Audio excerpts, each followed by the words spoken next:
You're listening to Death of the Reader. Flex and Herds here for your Murder Mystery World Tour. And Herds, we normally talk about stops on our Murder Mystery World Tour, but they are quite literal today because we are doing Jordan Mechner's The Last Express. Yeah, at my request, after many years of just trying to persuade, like, we gotta do it sometime. I know we're a murder mystery book show, but look, video games are art too. Okay, I think we're past having that discussion.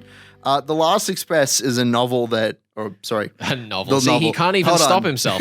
Well, the problem is I'm holding a book right in my hands here. I'm holding in my hands a 200-page tome of knowledge that I'm going to read from in a moment. But it is a game that I played when I was but a wee lad. This came out in 1997, developed by Smoking Car Productions and produced by Broderbund. Though there's a bit of a story there. We'll get into that. But I wanted to read just a little bit of the foreword to give you an idea of where this game kind of sits in our artistic history, I guess. Now, let's just say, first of all, I can tell how formative this entire process was for Herds because there's so many affectations of Herds' speech. Today on the show, we are discussing the journey from Paris to Vienna, although we got a bad ending at Vienna, which means that we're not going to be discussing everything that could happen at Vienna. No. The problem is that the passage between Munich, when the merchandise will be put on the train at Munich, bad things start to happen once the merchandise gets on the train in the story, which we'll get into. And so depending on how you kind of play the game and what kind of mysteries you're able to uncover, there is a high chance of you getting a bad end in Vienna, having to actually go back to Munich and figure things out again, which is what happened to Flex. Now, we should say this is part of a curriculum of interactive entertainment that we are doing at the moment because there is a stretch of interactive fiction, particularly mystery-driven fiction, that has been super exciting online. And, stepping back, I'd say this is probably one of the forefathers of that subgenre. So we'll be covering a few things in that nature. We're only doing 2 weeks on The Last Express.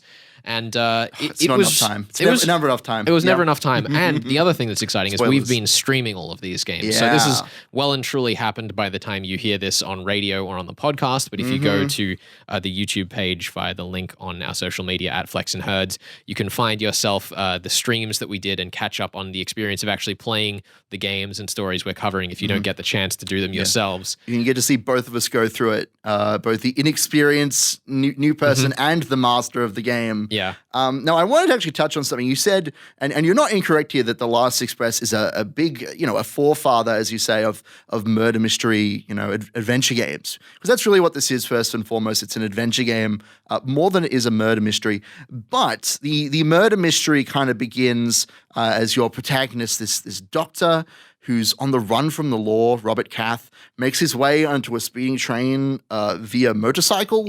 He's rides up alongside the train. It's great. It's a great little action sequence, only to find that the person who's called into the train, Mr. Tyler Whitney, has been murdered. He's dead in his own compartment. And after, definitely avoiding some game overs, Robert Cath can don Tyler Whitney's identity in order to figure out what's actually on the train. And obviously we'll get into this more as we kind of go through the episode today. But this game is not designed first and foremost as a murder mystery. I remember as you were kind of going through your first steps through this story, I remember you saying something effective, but where are the clues that I can use? Because in most modern murder mystery games, Contradiction comes to mind. That is a game where you explicitly collect clues and then try and match the clues to the statements that people make to try and catch them out. But in a game like The Last Express, most of the conversations that are triggered by your character having experienced things, and you don't have a lot of input in directly sort of associating clues with characters and picking through the mystery that way. To me, the murder mystery in this story, even though it's kicked off by the death of your old friend that you then take the identity of, the murder mystery you're really trying to solve is your own. I completely agree. One of the things that was very fascinating to me is in preparation for this, because we've had this in the wings on Death of the Reader for a fair while, and we wanted to prepare our and then there were none curriculum before we got here, and it was really interesting to me going through, and I was playing old adventure games like Myst. I'm currently going through Rem, which is a Myst-alike from the early 2000s. And it was so interesting seeing the way that they did narratives through their clues, through the way that they environmentally tell their stories. And that's very much the same for The Last Express, but The Last Express takes it in such a different direction. Yep. One thing that I was really astounded by as I was playing through was how much the game hit at the exact core weakness I have at solving mystery stories, which is that I do it slowly, I do it repetitively, and I take a lot of time to think. And the way that this game works is that things in the world react to what you do in such a way that time is a bit all over the place. And as you're going through, if you're just doing laps of the train in this interactive recreation of the Orient Express, things will just pass you by. And for me, playing adventure games like Myst, normally just clicking around the map is how I take the time to think and spot things that I maybe missed, look for environmental clues that I didn't see the first time. So The Last Express was nightmarishly intense for me. Yeah, the thing is that you will find environmental clues, but most of the environmental design is dedicated to faithfully recreating this train, the Orient Express. The story goes that Jordan Mechner got a call one day about a defunct sleeping car in Athens, in Greece, and they shot a bunch of footage there so that they could recreate the sleeping cars as closely as possible. But yeah, most of the clues in this story come from the conversations that other characters have. And also your ability to make your way into spaces on the train that you shouldn't really be able to, right? Because your character isn't set up as the detective. You're a criminal, effectively. And so if you want to find all of the clues that are possible in a given playthrough of the game, you have to kind of learn how to manipulate the mechanics effectively. Yeah. Because the way that the game is set up is on a timer. There is a 3-day journey, I think it is from Paris, all the way to Constantinople or to the end of the game, that sort of thing, along the 3 discs. And you have to find as many clues and as many conversations as possible through that process. And all of these things, all these little conversations are scheduled to happen at specific points in time. There was an entire subplot that Flex actually missed involving a German industrialist and an Austrian woman with a lovely talent for playing the violin. They have basically a little romance on the train, and there are maybe 4 scenes between the start of the game and Vienna where we ended the game, and I don't think you saw a single one. I think we passed one on an attempt to talk to a different character. Yeah. So we at least saw it happening, and you kind of mentioned it as I screamed past. Exactly. And that's why it was so exciting getting to see certain dynamics like the Serbian rebels who are on the train. We don't know for sure yet, but it seems pretty clear that they're looking for an arms deal with the German industrialist you mentioned. And the way that just their body language works, because these are all rotoscoped footage of actual people, there's so much nuance to what is a very old school game in the way it portrays its character identities. Yeah, let's talk a little bit about the production, because it is pretty important to understanding where this game kind of sits, because when it was made from a period between 1993 and 1997. And it cost them $5 million because of the rotoscoping process and the photo shoots and the authenticity that they strove for. The way that the rotoscoping actually works is that they dolled up the actors in basically cartoon makeup and then turn that into black and white on the film. And then they would digitally trace that and then color in the tracing by a cartoon artist. Yeah. So it's a very involved multi-stage process. And it looks so good. Yeah. It's inspired by the Art Nouveau movement that was created around the time of the First World War. But unfortunately, we know that the game was a complete and total commercial flop, even though it got incredible reviews from people who actually played it. And the reason for that is because their parent company, Broderbund, lost its marketing team 2 months before the game was supposed to come out, so nobody had heard of it. And then the Broderbund company was acquired by The Learning Company, who were responsible for games like Reader Rabbit and edutainment games for kids. And they took one look at this murder and violence-filled, drug-infused political thriller and said, we don't want none of that. And they pulled it before 2 months had even passed from the shelves. So this game, despite all the love and attention and money, dare I say, that's been poured into it, barely saw the light of day. I know one of the things that's nice about it, we're playing the gold edition of the game, which is actually a port done for phones. And you can see that so much care has been put into the way that they've updated it, despite crashing a couple of times on us, which is just one of the things you have to deal with older games.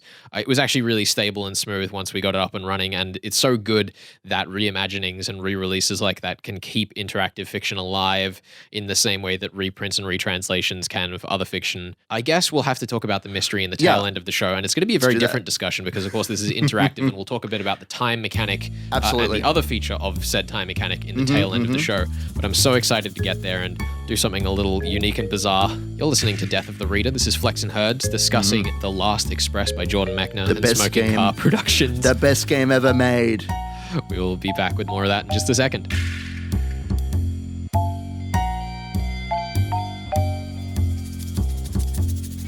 You're listening to Death of the Reader. Flex here with you. I'm joined by James Dalton, Chief Archivist for the Australian Railway Historical Society. And I'm so excited to have you here, James. We're doing a bit of a weird collection at the moment. Normally we cover murder mystery books and murder mystery fiction, but we've taken a jump over to The Last Express, an interactive fiction game set on the Orient Express and its journey in the leading days into World War I and the clash of cultures on the train. And I wanted to bring you on to talk a little bit about Australia's rail history and how important the mingling of cultures is.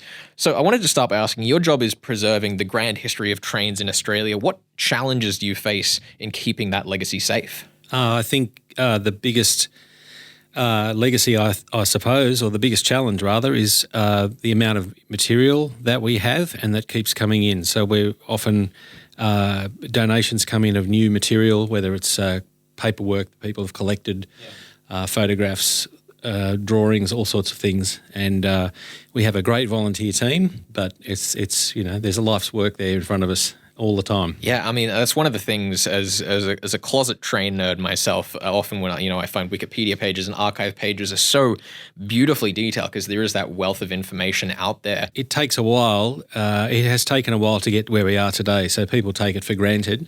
But like most things, it's an evolution of technology and the level of comfort we have these days. The quiet trains, they're electric, they're smooth, they're fast and generally.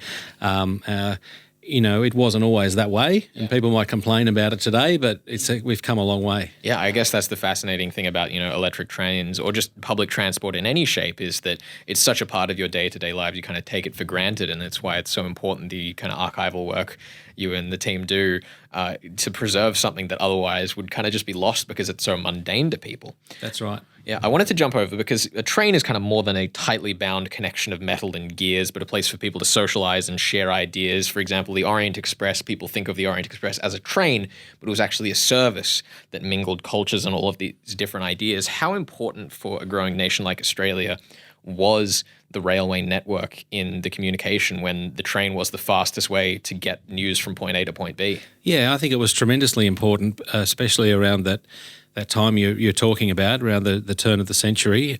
It was really the only way to get around, and it was the connection from the country to the city, and it was a means not just of passenger transport but also of moving goods around. And if you lived in a country town, that was your connection with the outside world. And the system was such that you could get something sent from the city and receive it pretty much within 24 hours, much as we would expect these days, which is not a bad effort for more than 100 years ago. That's pretty impressive.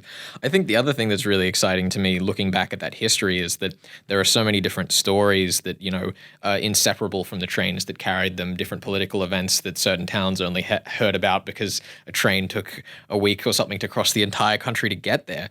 And for the story we're talking about, The Last Express, the crew, the studio that put it together were reached out to by a small group of volunteer archivists with information about the Orient Express that the company itself thought was completely lost. So how important are volunteer archivists for detailing these small pieces of history that, as we said, most people would just accept? Yeah, I think you mentioned challenges before, and one of the challenges is making sure that we collect not just the tangible paper and photographs and everything, but the memories and the information, the knowledge that volunteers and other people have, whether that's through oral history or getting them to write it down. But they have a lot of our volunteers have a tremendous depth of knowledge, not just of railway working, but stories that happened of their employment. It's quite remarkable, the amount of experience that's there, and we need to our challenge is to try and get that recorded while it's still there and accessible. You mentioned there are a lot of people who kind of used to work in the rail industry, and I think actually there are a lot of people in radio I know who are very passionate about classic public transport. What is it about historical transport that has this kind of childlike wonderment for so many people who get involved with these archival efforts? What's the most engaging part of that history? I really don't know. I can only imagine it's something, there's a sentimentality and a nostalgia that's wrapped up in it. Yeah. And the fact that you can take that out on the road or out on the tracks, it does kind of transport you back to that time as well, physically as well as virtually, So perhaps that's what it is. It's less static than a museum. It's a moving museum, and it's an experience as well as something just to see. I think that was really fun. We were talking before I switched the mics on here about how I unfortunately missed the relaunch of the 3801, which was a sore point for me because I grew up with a poster of the train, one of Australia's most famous trains, on the wall above my bed, and it was one of the first and last steam trains I ever got the chance to ride on myself. So I think there's something wonderfully charming about recapturing the spirit in stories like The Last Express, which takes a really deep dive into the mingling of cultures that had nothing to do with each other outside the train, putting them in this isolated box where their stories were inescapable from each other. They couldn't avoid the issues that each other had. And then there's almost a kind of spiritual idea to me of hopping on the train and being in this other world that's locked off from the outside until you reach the next station, until you reach your destination.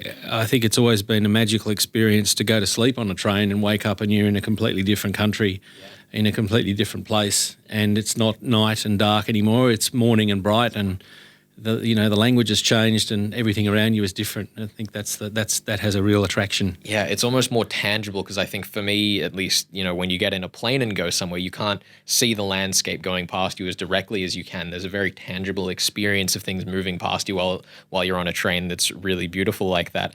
And I wanted to jump in on that note to talk more about the actual trains themselves. We mentioned the 3801 was restored, and various groups, including yourselves around New South Wales, have involvement in restoring and maintaining these classic trains.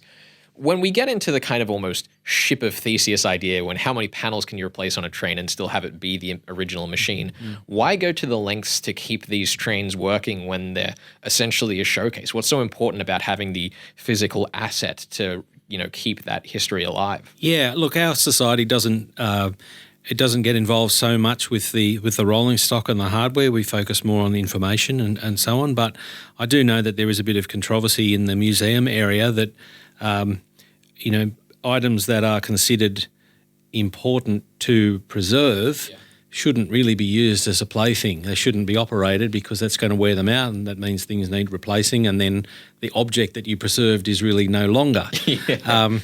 But I think, as I was saying before, the attraction is that you have a mobile museum, if you like. You have something that you can experience as well as just look at, and that's why I think people like to have these things restored and maintained and keep them operating. I mean, despite the controversy, and I totally understand that on one level, on the other hand, I think it's actually kind of a fun part of the history because while the trains were in service, they were very much the same, constantly being changed out. They lack something when they're just sitting there. Yeah. The movement of them and all that goes with that is definitely a part of the experience. Yeah, I mean, as I was saying, like the Orient Express, people think of it as a train, but it was a service, and it was about the cultures that experienced it.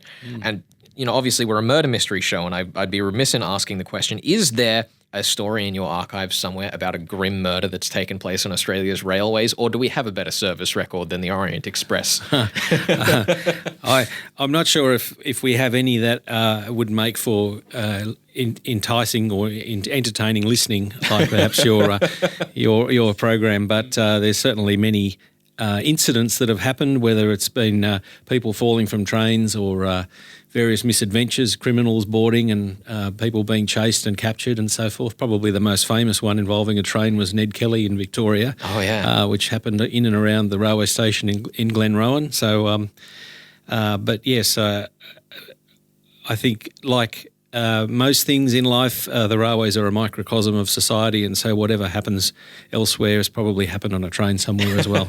Well, that's fantastic. And James, thank you so much for joining us here on Death of the Reader. As I said, a closet train nerd. It is so wonderful to get to talk about these things and these quiet hobbies I hide away in the corners when I'm not reading murder mystery books. So thank you so much for joining us. Thank you, Felix. It was a pleasure. You're listening to Death of the Reader. We are discussing Jordan Mechner's The Last Express, and we will be back with more of that in just a second.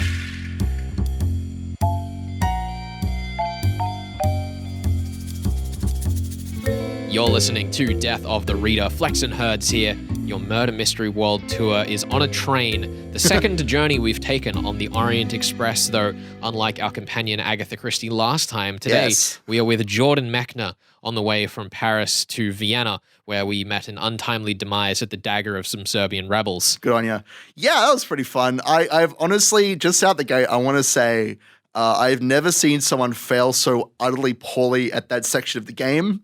That said, I've only watched two people go through it, and one of them was just like bam, bam, bam, like knew exactly what was going on. Our friend Andrew, who we've had on the show before, is a machine when it comes to understanding certain game design principles. It's so bizarre because his first ending that he got was also in Vienna, but he got the secret ending. He got a super secret alternate ending. Oh, no. That I was like, how did he manage to get that?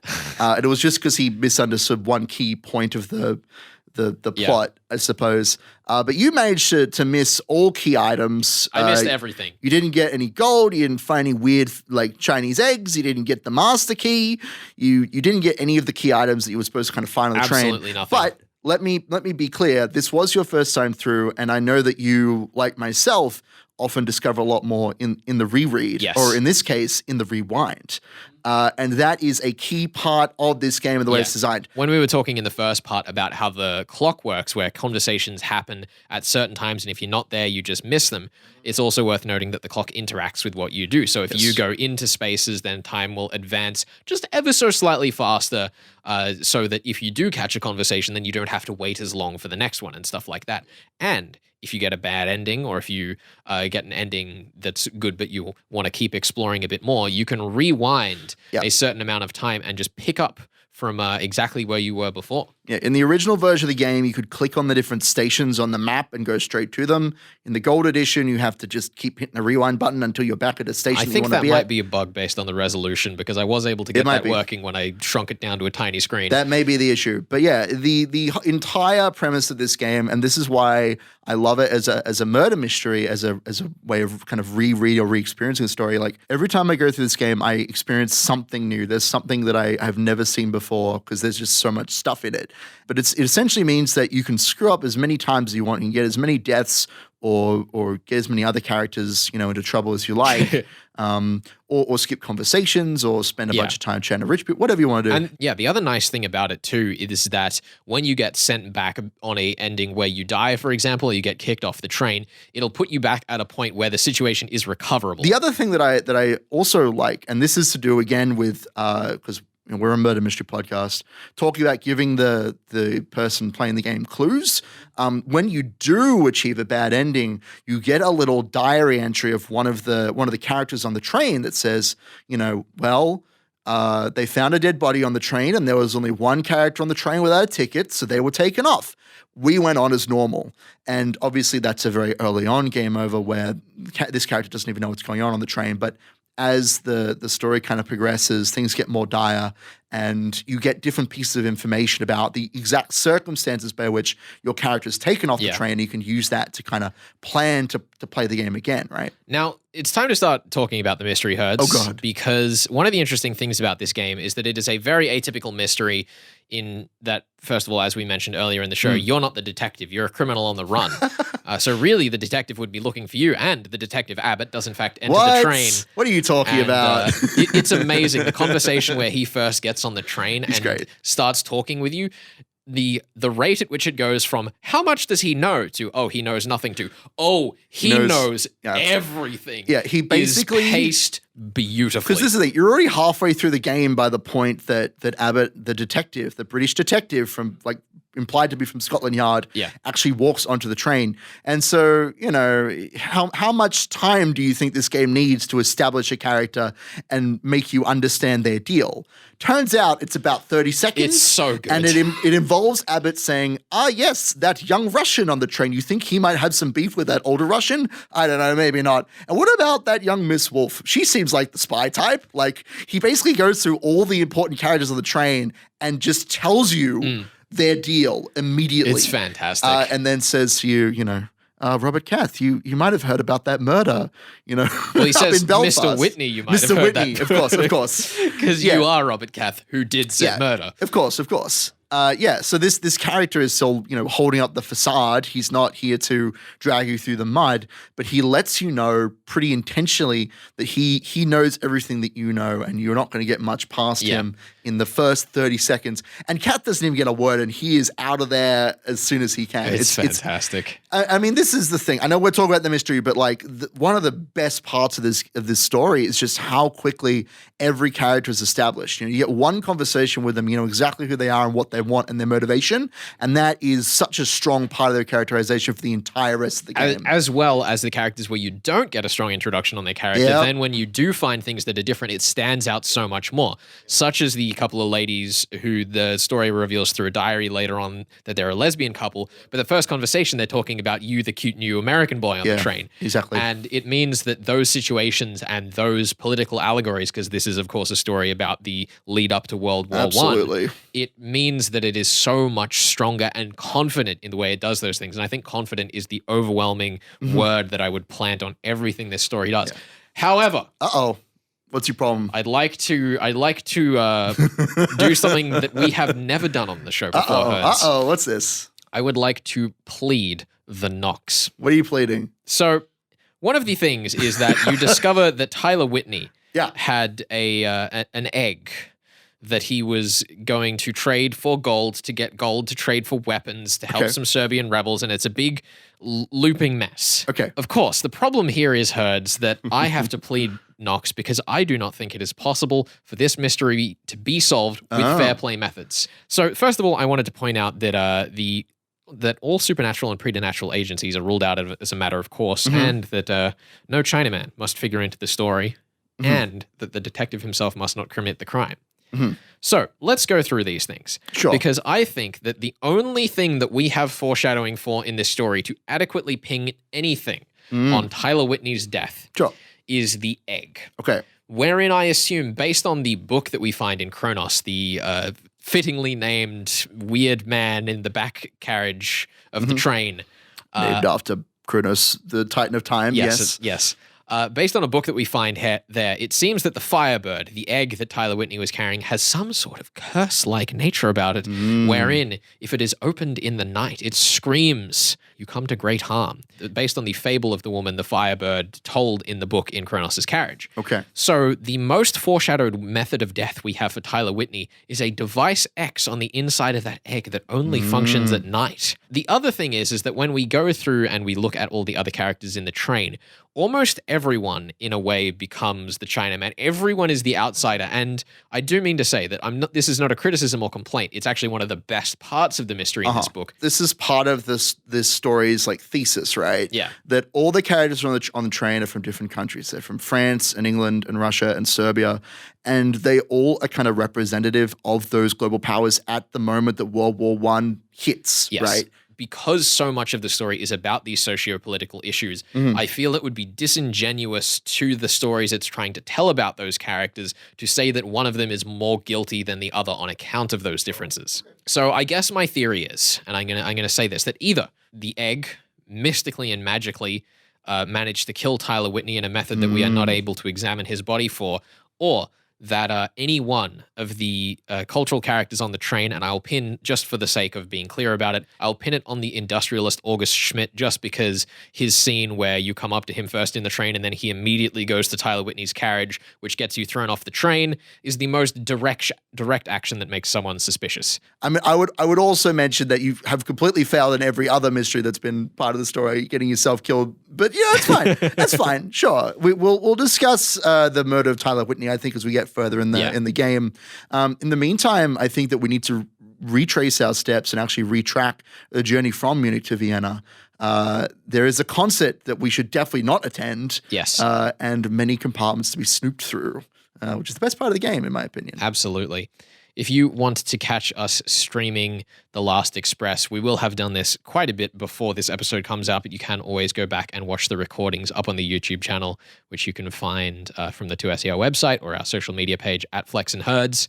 And I hope that you enjoy watching me suffer through this game as much as I have been so far. Look, I just enjoyed the scene where you got in a knife fight with a Serbian and he stabbed you 7 times before you managed to get him once. It was great. More of that, please. You wonder why I've been avoiding interactive fiction for so long, Herds. That's all right. It's half the fun, honestly. This has been Death of the Reader. We will be going from Munich and Vienna all the way to the end of the game, Constantinople, next week on the show. Do not miss it. We hope you've enjoyed this little detour into interactive fiction here on Death of the Reader, and it will continue. You're listening to 2SER 107.3.